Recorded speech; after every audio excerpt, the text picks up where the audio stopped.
1:24 del mediodía abrimos este tiempo de tertulia que celebramos cada martes con ciudadanos extranjeros, aunque en esta ocasión solo tenemos a uno, es Graham Hawker, porque por motivos profesionales otros colaboradores de esta tertulia pues no pueden participar en la misma. Saludamos en primer lugar a Graham Hawker. Graham, muy buenas, ¿qué tal estás? Hola, buenas tardes, muy bien. Gracias. Sí, verano. Ya ha llegado, ya se nota que el calor aprieta bastante. Y acompañan hoy a Graham Hawker integrantes del despacho de abogados Lauber de aquí de Marbella. Están con nosotros Antonio Flores y Luis González. Buenas tardes también a los dos, ¿qué tal? Buenas tardes. Hola, buenas tardes. Bienvenidos. Hemos querido invitarles en el día de hoy porque vamos a tratar, cómo ven nuestros colaboradores, en este caso Graham, la regularización de viviendas en la Costa del Sol. Ya saben que en Marbella hay más de 15.000 pendientes de regularización, unas 200, por ejemplo, en Manilva, que se han levantado en suelo no urbanizable. Muchas de ellas, por cierto, adquiridas por ciudadanos extranjeros que también, hay que decirlo, han sufrido estafas de entidades financieras extranjeras, ciudadanos, por ejemplo, del Reino Unido, de Irlanda, que aportaron una cuantía económica para la entrada de su vivienda y resulta que a día de hoy no hay nada de esos inmuebles. El caso más llamativo, sin ninguna duda, es, por ejemplo, el de Ocean View en Estepona. Hay más de un centenar de afectados por una estafa inmobiliaria. Sobre todo esto queremos hablar, pero antes de entrar en ese contenido de la estafa inmobiliaria, nos gustaría conocer cómo se aborda en el Reino Unido este problema de la legalización de viviendas. Si, por ejemplo, allí se construye algo sobre suelo rústico, ¿cuál es la forma de actuar de los gobiernos? ¿Se impone una multa? ¿Se ordena la demolición? Y lo más importante, ¿se produce también este hecho allí en Gran Bretaña, Graham? Bueno, curiosamente he hablado esta mañana con un abogado en Inglaterra sobre este tema. Y la primera respuesta es que no lo hacemos. Sí, pero eso no es muy conveniente. Sí, parece que tenemos un problema con el micro. A ver, Graham. Sí. ¿Ahora está bien? Algo mejor. Ahora un poco bueno, mejor, se escucha, ¿no? con problemas. Bueno, ¿ahora sí? Sí, ahora sí. Ahora sí. Ya ha dicho que eso no pasa en Inglaterra. He dicho entonces, pero sí pasa que. Y la respuesta es que, claro, si alguien empieza a construir en suelo no urbanizable, alguien va a poner una denuncia e inmediatamente paran la obra. Claro, luego la pregunta es, si no lo hacen, ¿qué pasa? Y al final la respuesta es, bueno, si construyen esta cosa y alguien compra la cosa y es ilegal, vamos a demoler y pagar comisión. Y la pregunta era, entonces, ¿quién paga la comisión? Y la respuesta era el promotor. Y claro. ¿Y si el promotor ha desaparecido, cómo ha sucedido mi aquí en pregunta Marbella? es siguiente y la respuesta, eso no hemos pensado. Entonces, posiblemente van a enviarme un email ahora mismo con la respuesta. Pero personalmente veo la situación, hay tres posibilidades realmente. Uno es que no hay licencia.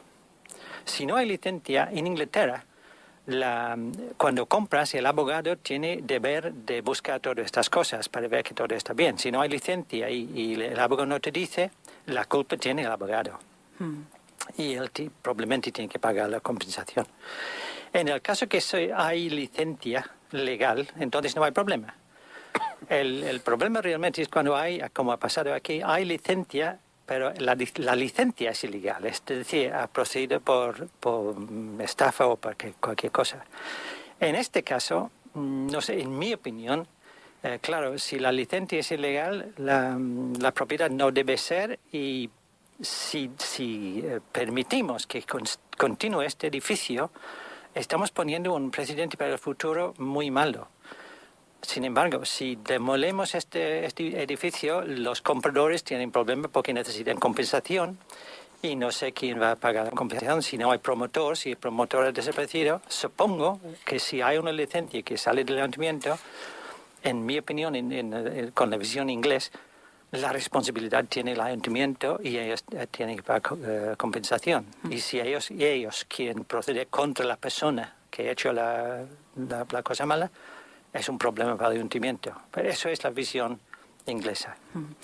Aquí en España, desde el despacho de abogados Lauber, ¿os habéis encontrado con muchos clientes extranjeros que hayan adquirido alguna de esas viviendas irregulares, que os hayan planteado ese problema? ¿Y cuál es la situación a día de hoy? ¿Hay ciudadanos que se están atreviendo a comprar incluso esas viviendas que ahora mismo están en proceso de regularización?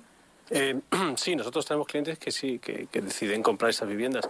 Aquí lo importante desde nuestro punto de vista, es darle al cliente una información clara y transparente sobre la situación en la que se encuentra un inmueble.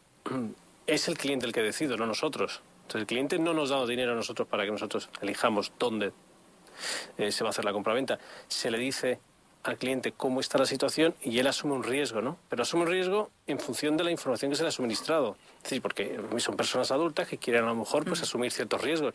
Si una vivienda valía 300.000 euros antes, ahora vale 120.000 euros y hay una posibilidad de que tenga que pagar una multa de 20.000, pues le puede seguir interesando, ¿no?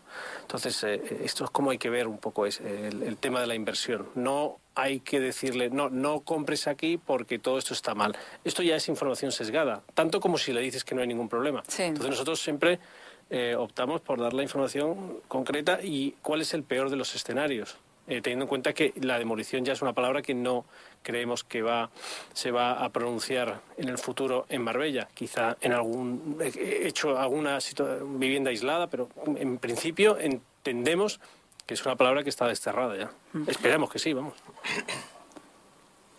De todas formas, hay supuestos de derecho comparado que resultan interesantes. Por ejemplo, al hilo de últimas actuaciones que estamos llevando a cabo, hemos visto que, por ejemplo, hay gobiernos provinciales, y me refiero ahora al supuesto de la Columbia Británica, en Canadá, donde para llevar a cabo la promoción y la venta de las unidades inmobiliarias debe de justificar el promotor o la propia inmobiliaria la existencia de unas garantías bancarias que aquí en España son un poco obligación del promotor, pero que al final se diluye un poco. Bueno, pues allí, en esta provincia de Canadá, si tú no estás garantizando el dinero que estás depositando y lo justificas ante el gobierno autonómico de allí, tú no puedes llevar a cabo la operación y se te prohíbe. Y tenemos resoluciones donde se prohíbe la comercialización en suelo de la provincia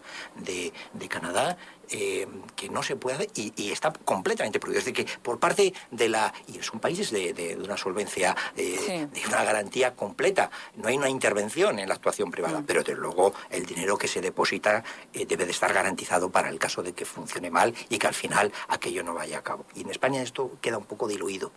En ese caso nos quedaría mucho por avanzar aquí en nuestro país, ¿no? Para dotar de mayor seguridad a la compra de un inmueble, ¿no? Sin duda. Yo creo que tiene que haber un esfuerzo por parte de nuestros políticos, legisladores, en llevar a cabo un instrumento que garantice más la inversión.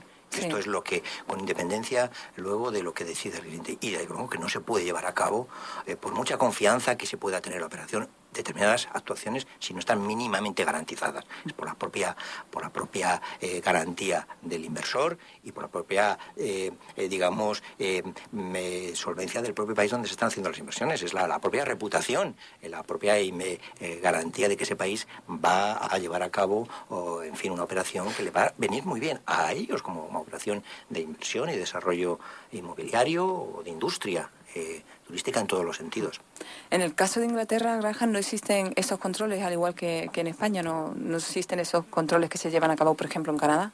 En este caso, si estás comprando y pones un depósito, sí, el depósito tiene que ser garantizado por un banco. Es igual como en Canadá.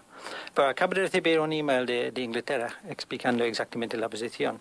Y es como he dicho, eso viene de Tim Pugh, de un abogados que se llama Berwin Leighton Paisner, y dicen que, como he dicho, la primera cosa que es alguien tiene que poner una denuncia para parar la construcción. Pero si está construido y vendido y es ilegal, entonces el ayuntamiento tiene que demolerlo y el ayuntamiento tiene que pagar la compensación al comprador. O sea que en ningún caso se ve la posibilidad de imponer una multa económica y evitar la demolición. Demoler hay que demoler. Sí. Si este terreno no es urbanizable y no puede cambiar la clasificación legalmente, entonces tiene que demoler. Sí, yo he visto algún caso en Inglaterra que son bastante aislados, por cierto. Yo suelo leer la prensa británica. Y hay alguna gente que en el campo lo que hacían era erigían, pues digamos, unas vallas o plantaban árboles o lo que fuera, y luego dentro pues iban construyendo o iban extendiendo la vivienda que ya tenían de forma ilegal, ¿no? Entonces, claro, lo hacían pues un poco para intentar engañar al ayuntamiento o a la autoridad local en concreto, y era pues también para ganar la prescripción, por prescripción esa vivienda. O sea, que esos casos se dan allí también. Lo que pasa es que son muy aislados, ¿no? No es a un nivel, digamos, aquí masivo, como ha ocurrido pues en la Sarquía, como ha ocurrido en la zona de Chiclana y por ahí, ¿no? Que es que hay un momento en que parece que no existe la autoridad ya. Es decir, es como que hubiera desaparecido, ¿no? Entonces eso nos pone un poco a un nivel bastante... no sé de qué país diría, ¿no? Sí, pero de República Bananera, ¿no? Como se ha dicho en alguna ocasión. Claro, entonces esa es la imagen que proyectamos al exterior y es bastante lamentable. Es una pena porque por otro lado pues hay cosas que se hacen muy bien aquí, pero pues esto siempre como desgraciadamente hay un elemento político en toda esta cuestión y todavía por ejemplo, los británicos que entienden un poco de esto no entienden por qué siempre los políticos se pelean por la concejalía de urbanismo. Es como una gran... Es como, pues ahí lo tienes, ¿no? Ellos dicen, está clarísimo, míralo. Nadie se pelea por la concejalía de deportes. Todos quieren urbanismo. Sí. Y esta es un poco la historia, ¿no? Aquí de dentro no se ve tan bien, pero cuando estás fuera es que es clarísimo. Sí, pero bueno también... Sí, Graham. Es curioso porque, sí, España en Inglaterra da la impresión que la ley realmente aquí no funciona muy bien. Pero como yo vivo aquí en Marbella, está claro que la burocracia y la ley funcionan estupendamente aquí, mucho mejor que en Inglaterra y muchas cosas. Pero en esta cosa en concreto, no. Y estamos aquí diciendo que estos edificios son ilegales y este suelo no es urbanizable, tenemos que demoler, pero decimos no vamos a demoler. ¿Pero por qué? Si es la ley. Sí. Bueno, y luego está la cuestión de los notarios y los registradores, ¿no? Que es un poco sangrante también. Es decir, si hay personas de tanta reputación, como ellos creen, que luego autorizan, cobran y luego pues no sirve para nada, pues hombre, esto no se entiende tampoco.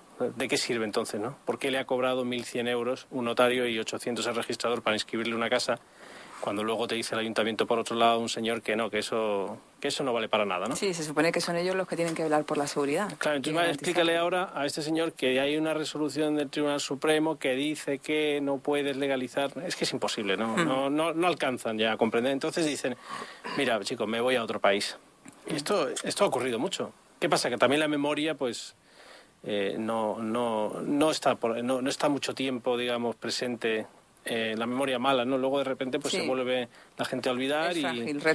Olvidamos pronto los malos recuerdos, ¿no? Y además, luego nos encontramos con el tema judicial, es decir, que al final hay controversias, unos opinan un tema, otros otro, y claro, al final queda la vía judicial, que como en todos los países es la que pone punto y final al tema. Y aquí nos tropezamos con un sistema muy lento, demasiado rigorista, muy formal, y sobre todo eso, que los pleitos se van retrasando muchísimo, y eso en el alma del pueblo produce mucho efecto disuador para exigir el cumplimiento de las resoluciones municipales, o en su caso para burlarlas previamente, sabiendo que la persona contraria va a tener que pleitear y va a tener que tirar 2 o 3 años o más para tener una resolución que le ampare.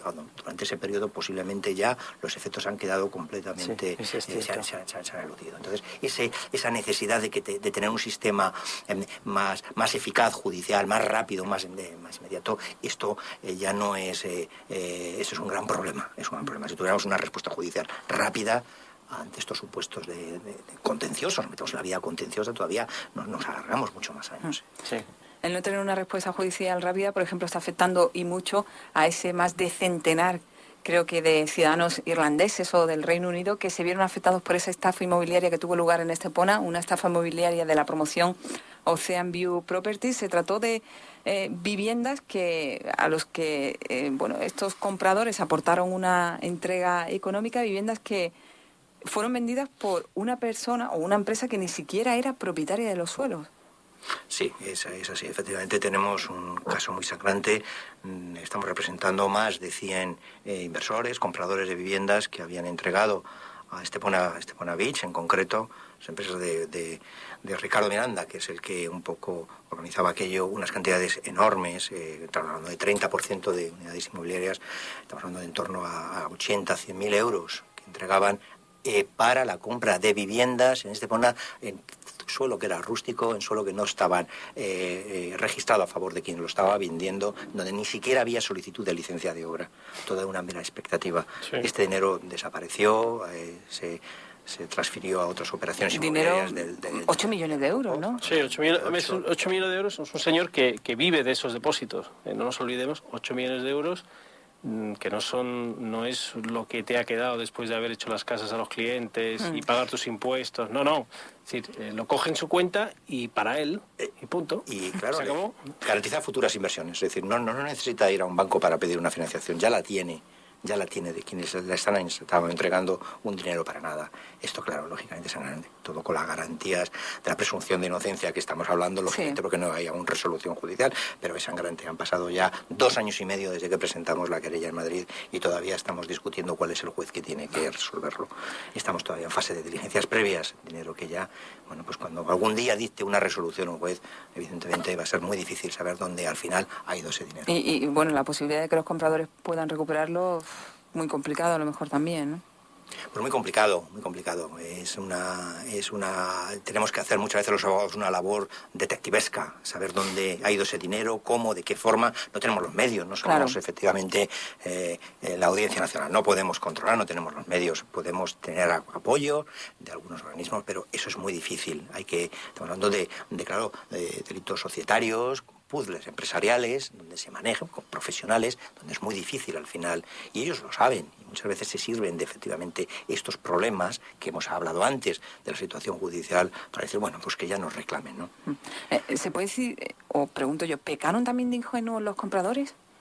¿O no? ¿O estaba todo tan bien montado, tan bien estructurado que daba esa apariencia de legalidad que uno hacía que dijera, bueno, venga, aquí quiero vivir, quiero que sea la casa del futuro? Hay un tema un poco sangrante porque hay abogados también pues, que estaban representando a compañeros de profesión que representaban a los compradores. Entonces, claro, ahí se produce pues un fallo en el sistema. Claro. Si el abogado te dice que sí, tira para adelante, está todo correcto. Se supone que el abogado tendría que haber ido al ayuntamiento, ver la calificación de ese suelo, claro, ir al registro de la propiedad, ver a quién pertenecía realmente ese terreno, ¿no? Y eso es el trabajo de los abogados en claro. Inglaterra. Cuando compras, el abogado tiene deber de hacer toda esta investigación.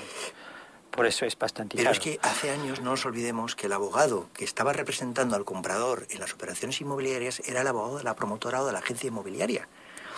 Entonces, claro, porque y se le advertía, el cliente posiblemente sabía, o el comprador sabía que había que buscarse un abogado independiente, pero eso iba a costar un poco más. No nos olvidemos que la independencia se paga. Y hace unos años se podía buscar un abogado independiente, pero iba a costar más. Y si la promotora o la inmobiliaria le facilitaba también un abogado, pues estupendo, creía que no iba a tener ningún problema. El problema es que en muchas ocasiones quien estaba mandando la operación era el promotor o la inmobiliaria, que tenía unos intereses completamente distintos al promotor. Por eso el latín caveat emptor, ¿no? Que en Inglaterra usa el mismo abogado, el vendedor y el comprador, es muy, muy poco frecuente. Sí. Bueno, nos queda mucho, en cualquier caso, por avanzar en ese sentido, ¿no? Hay muchos errores en nuestro sistema, se puede decir, no sé si sería en el sistema jurídico, cuál sería la palabra idónea para evitar que se produzcan hechos sangrantes como este. Creo que ha identificado el problema, que el problema real aquí, a raíz de todo eso, es que el sistema de ley jurídico va muy lento aquí, y ese es el problema. ¿En qué punto se halla ahora mismo esa denuncia Ocean View Properties?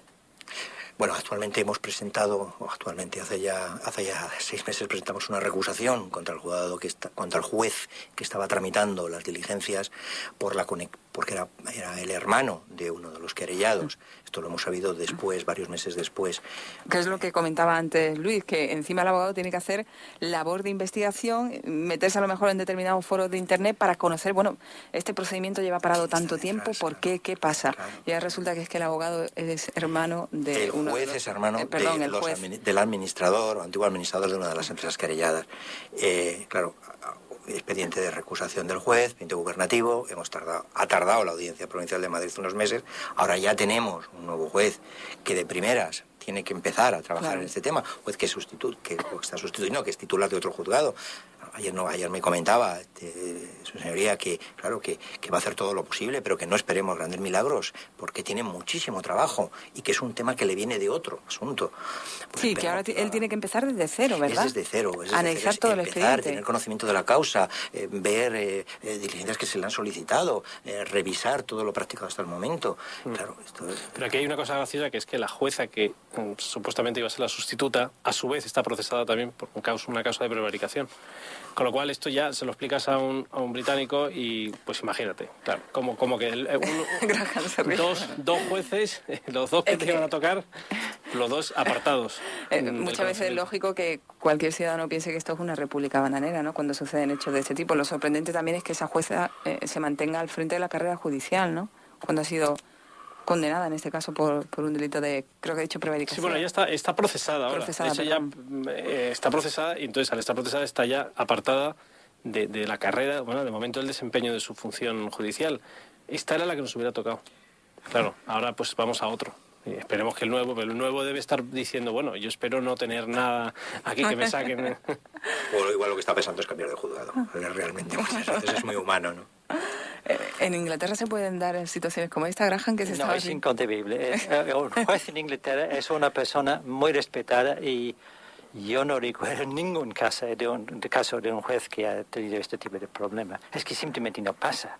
Ya, el sistema nuestro está anticuado. Es un sistema de oposición memorística, donde pasa el que más puede memorizarse, como dicen, empollarse, ¿no? Sí. Entonces dicen, pues eso, bueno, muchas personas que estudian el modelo español dicen que, bueno, que a lo mejor hay que traer a gente que pueda estudiarse la guía de teléfonos, ¿no? Porque eso van a saber más que nadie. En Inglaterra es distinto. Tienes que tener una experiencia, tienes que ser una persona respetada en la comunidad. Es decir, en tu comunidad, una persona que nunca haya tenido, Graham, tú podrás confirmar y no eso, investiga. El juez en Inglaterra no hace ninguna investigación. Eso hacen los abogados y presentan sus argumentos. Y la policía también, ¿no? Y la policía también. Y la policía hace las investigaciones. Claro. Y luego el juez está ahí para ver que todo está presentado bien, que el jurado entiende perfectamente y para decir las cosas de ley. Y luego al final él dicta la sentencia. Pero Sí. aquí es completamente diferente. Había una cosa muy graciosa, salía en la prensa inglesa un juez que había sido nombrado, no recuerdo en qué juzgado, que tenía 41 años, y decían que era el juez más joven de Inglaterra. Aquí te puedes encontrar a jueces de 23 y 24, ¿eh? Es cierto, sí. Sí. Bueno, pues vamos a dejar este tiempo de tertulia, de reflexión en el que hemos querido conocer un poquito más sobre cómo se afronta esa regularización de viviendas, por ejemplo, en el Reino Unido o aquí en España, o cómo está ahora mismo este tema de las estafas inmobiliarias. La más llamativa, como decíamos, era la de Ocean View Properties, pero ¿lleváis alguna más aquí en la Costa del Sol? Pues sí, todavía estamos en tramitación con otras, la famosa querella contra el grupo de McAnthony. McAnthony, cierto, no lo recordaba. Que la presentamos en junio, la querella quedó presentada en junio del año 2011. Bueno, pues que era contra varias personas, algunos españoles, delitos de estafa, procedimiento de vida, estamos hablando de casi 1 millón de euros. Y de buenas a primeras la juez titular acordó el archivo porque entendía que todos eran extranjeros. No hacía falta más que leer el primero de los querellados. Se llama el señor Areospaco Chaga. Señor Areospaco Chaga. Bueno, pues esto efectivamente no tiene nada de extranjero, es un español. Solamente este dato ya te da a entender, con todos los respetos para la señora titular del juzgado, te da a entender lo importante que es tener para los propios jueces el tiempo suficiente y para los fiscales. Sí. Tiempo suficiente para poder ver, estudiar, leer detenidamente la querella. Han pasado 2 años desde que presentó la querella, han pasado 6 meses desde que se archivó porque entendía que todos eran extranjeros y nosotros interpusimos el recurso de reforma en enero de este año y aún no tenemos ni siquiera una resolución a nuestro recurso de reforma y han pasado ya casi 6 meses. Esto, claro, aquí está fallando algo muy importante. Pues está fallando que no se está dotando a la justicia de los medios técnicos y sobre todo humanos para que las causas judiciales no se demoren tantísimo en el tiempo y pasen años y años y todavía se siga esperando sentencia. Bueno, pues le agradecemos a los 3 que hayan participado en este tiempo de tertulia. Agradecemos al despacho de abogados Lauber, que está aquí en el edificio de la Galería Alfil. No recordaban el nombre, fíjate. Y estamos también en la cadena SER aquí. El edificio Alfil en la avenida Ricardo Soriano 19. En cualquier caso, cualquier novedad, cualquier aspecto novedoso que se pueda producir en relación a esa querella que ustedes han presentado en nombre de ese centenar de familias fundamentalmente de Irlanda, pues le agradecería agradeceremos que nos la den a conocer aquí siempre en la cadena SER. Muchísimas gracias a Luis González, Antonio Flores y, como no, a Graham Hawker. Gracias a los tres. Gracias. Buenas Gracias a tardes. vosotros. Ahora.